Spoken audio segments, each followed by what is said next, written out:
ni wa mwanya mwiza, umwanya w'ijambo ry'Imana. Muri uyu mwanya udasanzwe muri kumwe na Jackson Nkeshimana. Reka dusome amajambo y'Imana yanditse mu gitabo cy'Abanyefeso ibice 4 umurongo wa 29. Abanyefeso igice cya 4 ku murongo wa 29. Ati ntihaze hagire ibiyago bibi biva mu kanwa kanyu, ariko muvuge ijambo ryiza ryose ryo guhuza ryo gukuzana ko ukwiye kuribwirwa, kugira ngo riheshe abaryumvise ubuntu bw'Imana. Ndasubiramo n'Abanyefeso igice cya 4 ku murongo wa 29. Ntihazagire ibiyago bibi biva mu kanwa kanyu, ariko muvuge ijambo ryiza ryose ryo gukuza ukwiye kuribwirwa, kugira ngo riheshe abaryumvise ubuntu bw'Imana. Aya n'amajambo y'Imana tusomye kandi meza cyane, atwereka ubushobozi bw'ijambo. Ngomba ko tuvugana cyane cyane ku bushobozi bw'ijambo. Ngomba kuhindura uko wahora uvuga, maze uhinduke, maze utangure kuzuvuga neza. Uko wabayeho kumbure abavyeyi bawe bakubwira amajambo mabi, kandi uko bakubwira amajambo mabi nico cyatumye nawe mu buzima bwawe wumva umenga amajambo mabi nico kintu cya mbere woshira imbere. Umenga amajambo mabi nico kintu kumbure wumva umenga nico kigwanisho cyawe. Ariko ngomba ko tuvugana neza na neza, maze kuva uno munsi ugafata ingingo yuko utegerezwa guhindura ingene ukwiye kuvuga. Rino jambo ritubwiye riti ntihazagire ibiyago bibi biva mu kanwa kanyu, ariko muvuge ijambo ryiza ryose ryo gukuza ukwiye kuribwirwa. Nukuvuga ko ijambo ryose dukwiye kuvuga nuko tuba twabanje kugiyumvira ko, maze tukarisuzuma, maze tukaraba ko rishoboye gukuza uryumva. Hari igihe umuntu avuga amajambo ugasanga ariko avuga amajambo avuna imitima y'abariko bararyumva, kandi si vyiza, kuko nawe ikindi gihe bigeze kubwira ijambo ribi rikuvuna umutima, byarakubabaje, mbere wanashaka kugeza uno munsi biracari mu mutima wawe. Ariko ngomba ko kuva uno munsi uhindura, ugira intsinzi mu bugingo bwawe y'uko utavuga kandi nabi. Hagize ivyago bikubaye ko, wama watutse n'umunsi wavukiye ko, wama watutse n'inshuti n'abagenzi, wama wataye imyikomo ku bantu n'abandi, ni gake uvuga neza. Umunsi wose usuzumye usanga ku munsi uvuga neza gake kabaho. Kenshi amajambo yawe arimo ibindi bintu biteye ubwoba umuntu atovuga. Kenshi mu mvugo zawe haragaragara ko ufise ijambo rindi unyegejemo, kugira ngo bitume wa undi ariko arakumviriza agumana umutima uri hejuru. Nta n'umunsi n'umwe utanga ijambo rihumuriza, wamutanga ijambo rivuna imitima abantu.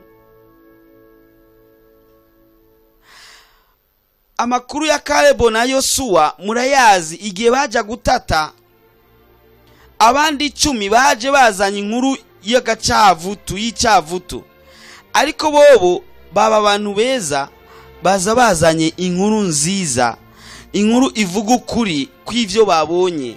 Nukuvuga inkuru ihumuriza. Ndakwifurije guhindura amajambo yawe adahumuriza. Ndakwifurije guhindura amajambo yawe yamari mu mivumo gusa, misi yose wamuri kuravuma. Usuzumye amajambo yawe, umwana wawe umaze kumuvuma nka 5 cyangwa nka 10, umugabo wawe umaze kumuvuma kenshi cyangwa umugore wawe umaze kumuvuma kenshi, abavyeyi bawe umaze kubavuma kenshi. Ni kenshi amajambo yawe uvuga atubaka. Uri mu ikoraniro ry'abantu, naho mba muri mu nama, abandi bose bavuga amajambo yubaka bijanye n'igikorwa kumbure murimwo, wowe ukazana ijambo rikivutu abantu. Hari abantu bazi gutanga inkuru, uziko bakubwiye ati genda ubikire naka, umbwira ati runaka yapfuye, usanze atarafungura urabizi kubanza guhora ukarindira gaheza agafungura maze ukaza kumubwira uko yafunguye, kuko ubimugiye mbere y'igihe ntaba gifunguye kandi uwo munsi wose ucuhera adafunguye. Nukuvuga iki? Ngomba kuvuga ko imbere y'uko uvuga ijambo banza urabe ko riza gukuza uwo muntu cyangwa riza kumufasha iki. Ngomba ko iki gihe cyawe nawe ukivamo winjire mu kindi gihe ufise intsinzi idasanzwe, intsinzi mu mvugo, mu kuvuga kwawe bihinduke niwe bikimeze nka kwa kundi wahora uvuga uzi ugira uvuge mu bantu, abantu bose bakacamenya ibyo uza kuvuga. Uzi ubwo muvuga abantu bakaca bifata ku muntu ati ya atagira avuga ati ya.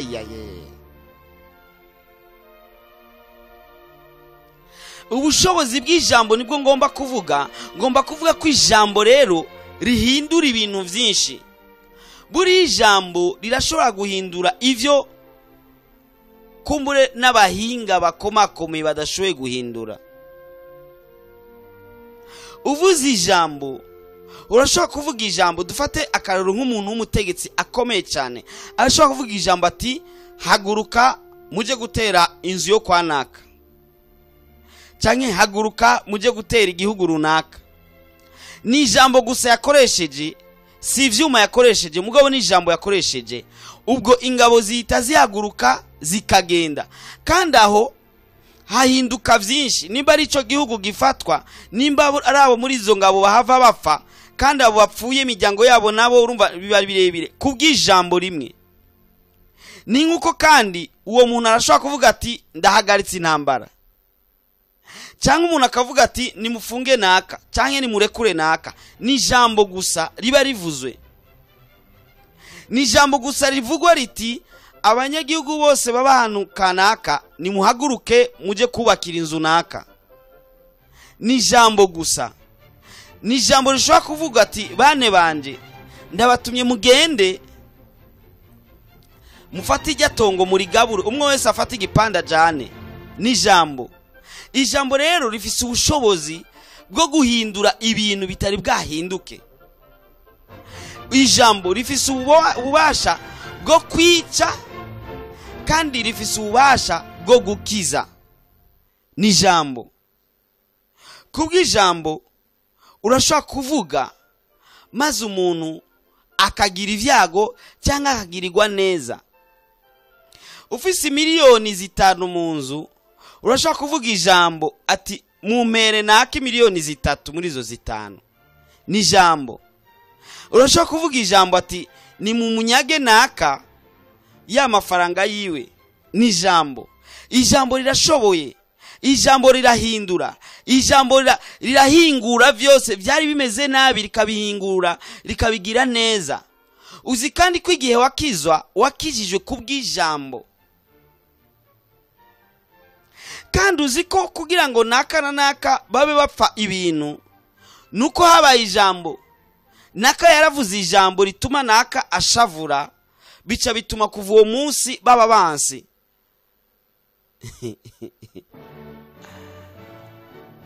Uzi kandi ko kubera ijambo byatumye naka na naka baba inshuti, baba bagenzi. Ngoma nkubwire ko kuva uno munsi ukuye guhindura, maze uhinduke, utangure kuza uravuga neza, utangure kuza uravuga amajambo akuza abayumvise. Kijya gihe waravuze nabi kandi witwaje ngo nuko wari uborewe. Kijya gihe kindi naco waravuze nabi witwaza ngo nuko hari urwanko hagati yawe na naka. Ariko ngomba ko amajambo yawe uyapima maze usuzume urabe ko uvuga amajambo akuza uyumvise. Nusanga utavuga amajambo akuza uyumvise, ndakwifurije guhindura kuva no munsi, kuva ino saa nuno munota uhindure maze amajambo yawe abe meza. Nta mpamvu nimwe yotuma uvuga amajambo mabi akazohava gucisha umutwe. Jack, amajambo arashaka gucisha umutwe umuntu. Yes, usomye inkuru za Nabali na Abigayili urashaka kuzisanga mu gitabo cya mbere cya Samuel igice cya 25, urasoma aho hose. umugabo yitwa Nabali yari kijuju. Uti Jack uratukana?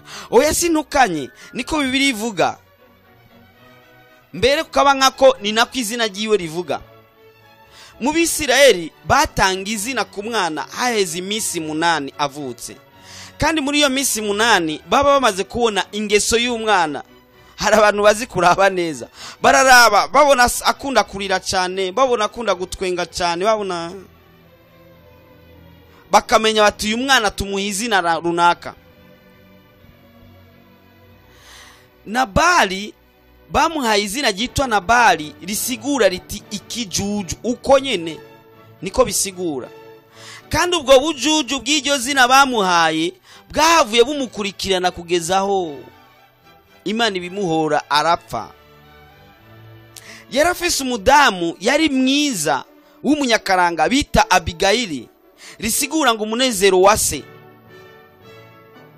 Abigayili bisigura umunezero wa se. Nabali kubw'ubushobozi bw'ijambo yigeze kuvuga ijambo rimeze nabi, hari hafashwe ingingo y'uko apfa. Muri ico gihe Abisirayeli haheze imyaka myinshi, haheze imyaka 3,000, kuko hari haheze nk'imyaka 1,000 kuva aho Yesu muri ico gihe Yesu acaravuka. Murazi ko bahace hatangura guharurwa rimwe, tukaba tugeze mu myaka yindi 2,000 birenga. Nabali yari umutunzi, atunze intama nyinshi. Kandi ahantu baba hafi y'umusozi w'i Karumeli, aho utangurira ugira uduga umusozi wa Karumeli. Kandi aho hantu hari ku rubibe rw'Abafilisitiya. Abafilisitiya bama baza kenshi baje gutera, bakiba amasho y'abantu, bakiba bakica, bakagirira nabi abanyagihugu.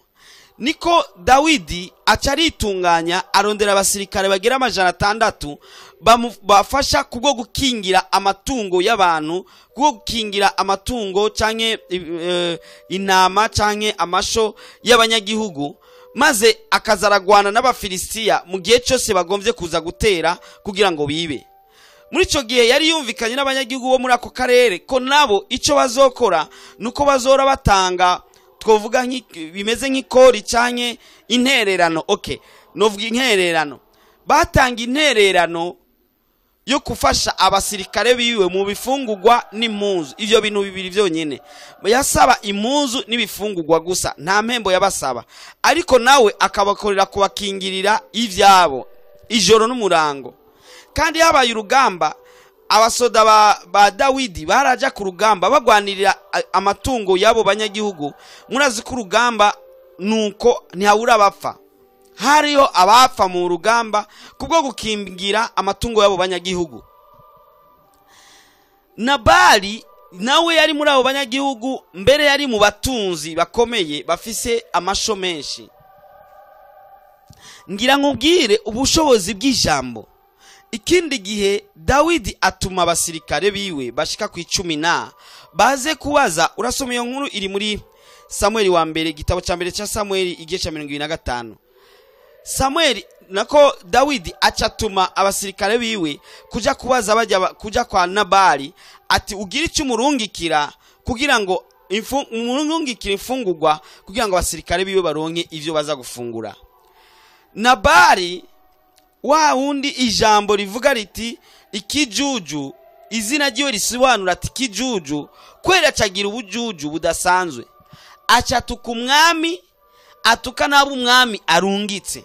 Iyumvire nawe, umuntu yakukingiriye, umuntu yakingiriye ivyawe, akitanga ku bwawe, maze nawe ukacumutuka. Uzi ubushobozi bw'ijambo. Umuntu agututse uzi umuntu agututse, urabizi cyagiye bagutuka, urabizi nawe cyagiye watuka runaka. Urashobora gutuka umuntu ukamenga uzuye ibisazi kumure vyari muri we, akumva umenga hakubi ico mubwiye yotuma apfa. Umbwiye ati uri iki, uri imbwa, uri ndazi. Nico kumbure abarundi batinya cyane kuba canke impene, sinzi ko batinya kuba impene canke inka. Mugabo umututse ati ndagututse uku nuku, hari abantu baca bashangashigwa akumva umenga wotuma umwica. Nabali atuka umwami, atuka Dawidi. Nabali amaze gutuka Dawidi, Dawidi yumva nawe ishavu, acaramanuka, amanukana abasirikare 400. Iyumvire iryo shavu yagize kugira ngo acamanukana abasirikare 400 baje guhiga umuntu umwe wenyene, asigaza abandi 200 batinze ahantu bari bahagaze. Bariko baraza, umushumba umwe mu bakozi ba Nabali abibwira Abigayili muka Nabali, amubwira uko vyabaye. Ati databuja yavuze amajambo mabi cyane, ati yabwiye umwami, yatumye ku mwami nako yatutse Dawidi, abwira n'abakozi biwe gutya na gutya, abo yarungitse gutya na gutya. Umugore wa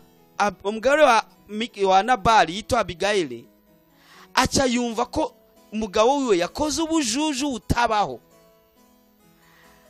kuko yatutse uwo atarakwiye gutukwa. Uretse nuko yaramusumbye inkomezi, yabagiriye neza, yabakingiriye ivyabo. Mu gihe cyo kumushimira noneho aramututse, mu gihe cyo kumugirira neza noneho amubwiye ijambo ribi. Kandi bushobozi ijambo rirahindura, ijambo ririnjira. Hari igihe bashobora kukurasa umwami ntiwinjire mu mutima, mugabo ijambo bakarikurasa rikinjira mu mutima, rigahindura ibintu, ukumva wokora ivyo utokoze kubw'ijambo, ubushobozi bw'ijambo. Ndakwifurije guhindura, uzuvuga neza, uvuga ijambo rikwiye gukuza uryumva wese. Abigayili acakora imitsima, akora na vino n'ibindi, aja gusanganira Dawidi. Bahuye, Dawidi yari yaje yashangashiwe, uravyumva nawe, wazananye n'abasoda 400. Kandi ijambo yari yaravuze ati sishaka ko izina muhungu risubira kuboneka mu rugo kwa Nabali. Kandi yarashoboye kubikora. Abigayili aba umunyabwenge adasanzwe, akoresha rya jambo. Kandi uzi ko umwami Dawidi yabwiwe ijambo ribi rimutuma yumva ko yoza kwica. Abigayili nawe azana ijambo ryiza rimutuma Dawidi ishavu rihera, aramutakambira, akoma inkoro hasi, aramusaba, aramubwira amajambo meza cyane. Dawidi yumva umutima wiwe ahari yakomeretse haronse umuti, maze birahinduka. Dawidi afata ingingo yo kutabandanya kwa Nabali kumwica, maze afata ingingo yo guhindukirira asubira inyuma. Ubushobozi bw'ijambo, ijambo Abigayili yavuze ryatumye Dawidi ahindukira, n'abasoda 400 biwe n'inkota ziwe n'ibiki byose yarazanye basubira inyuma, bahagarika kumwica Nabali. Mugabo kubera Dawidi yari yarahiye Imana uhoraho, Nabali yategerezwa gupfa. Nta minsi myinshi yaheze Nabali havuye apfa. Dawidi amaze kumenya amakuru yuko Nabali yapfuye, acatuma intumwa kwa Abigayili kugira ngo amureshe, kugira ngo baze babane. Abigayili abona kuzoba umwamikazi kubera amajambo yiwe meza. Ndakwifurije ko wogira intsinzi mu majambo yawe. Ndakwifurije ko wohindura uko wahora uvuga. Ndakwifurije ko ubugingo bwawe budasubira kandi kumera nk'uko bwari bumeze, bivanye nuko wivuze ko amajambo mabi. Hari kindi gihe wivumye nawe kubwo umenyereye kuvuga amajambo mabi. Ndagomba ko kuva no munsi uhinduka kandi ugahindura ubugingo bwawe. Amajambo wari uvuga mabi, amajambo wari uvuga atameze neza, amajambo wari uvuga yacivutu abantu, ahinduke. Kuva no munsi utangure kuzuvuga neza, kuva no munsi utangure kuzuravuga ivyiza ku bugingo bwawe.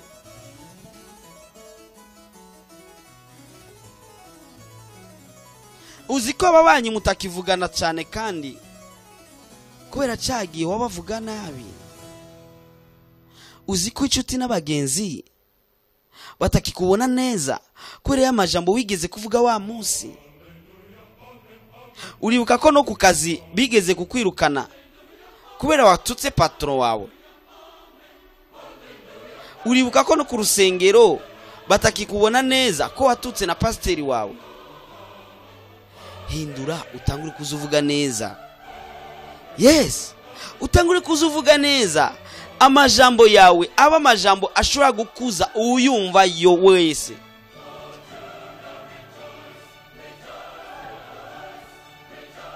Uri kuganira n'abigeme nta nuwo menya ko wigeze gukizwa, kandi aho rero urakijijwe, kandi aho rero uraririmba, kandi aho rero urasenga, kandi aho rero amajambo ubwira imisore arateye ubwoba. Abantu bayumva ntibemera ko yoba ari wewe.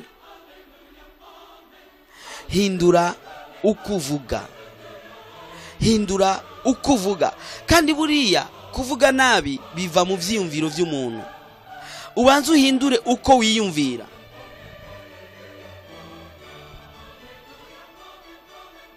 Wiyumvire neza maze uzovuga neza. Wiyumvira nabi uzovuga nabi. Wamana imyikomo. Nta muntu numwe uvuga neza. Wumvise ibyabaye byiza kuri runaka, ubwo nyine uburonse ijambo ucuvuga ati arakarakasha. Ubwo ukaburonse irindi jambo ritameze neza uza kuvuga. Niwigera uhayagiza mu buzima bwawe, wama wavumye, wama wagaye. Ijambo bakubajije sijyo wishura. Icyo bakubwiye ukivuga uko batakikubwiye. Inkuru urayumva ukayongerezaho. Wumvise inkuru si ubona urashitse muhira cyangwa ushitse aho uri gukuraja kugira ngo utangure kuvuga ivyo wabonye vyose maze urenze ko nibindi. Ndagomba kugira intsinzi mu mvugo zawe, uneshe mu mvugo zawe. Nubu kivuga kwa kundi nk'ababandi.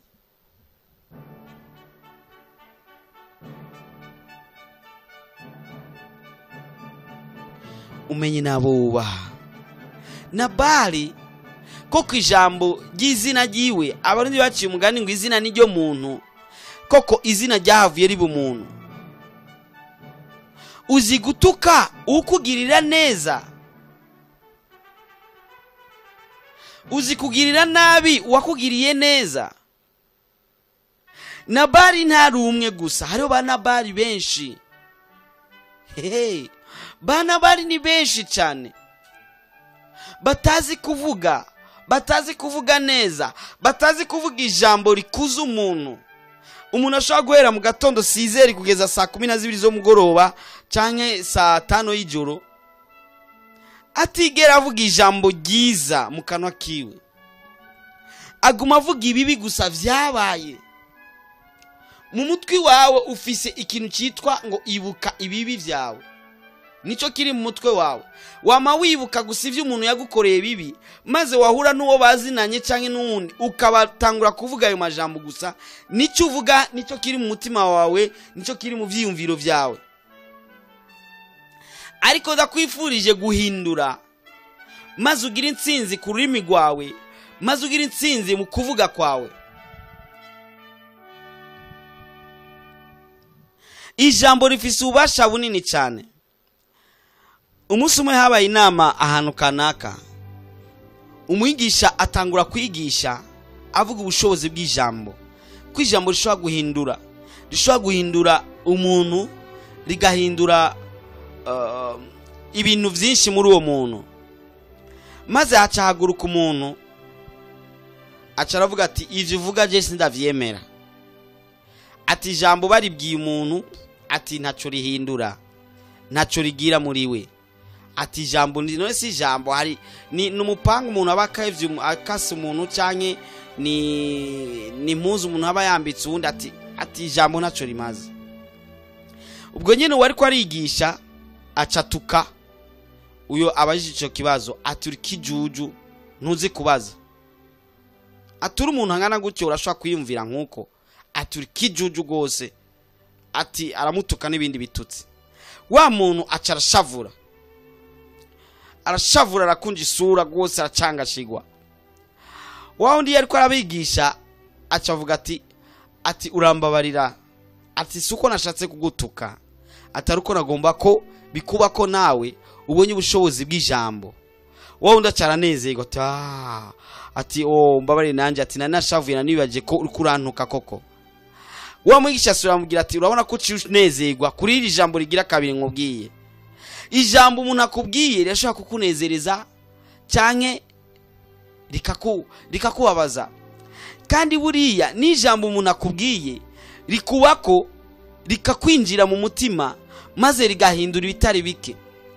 Abantu benshi ntibashoboye ibintu byinshi kubera babwiwe ko badashoboye.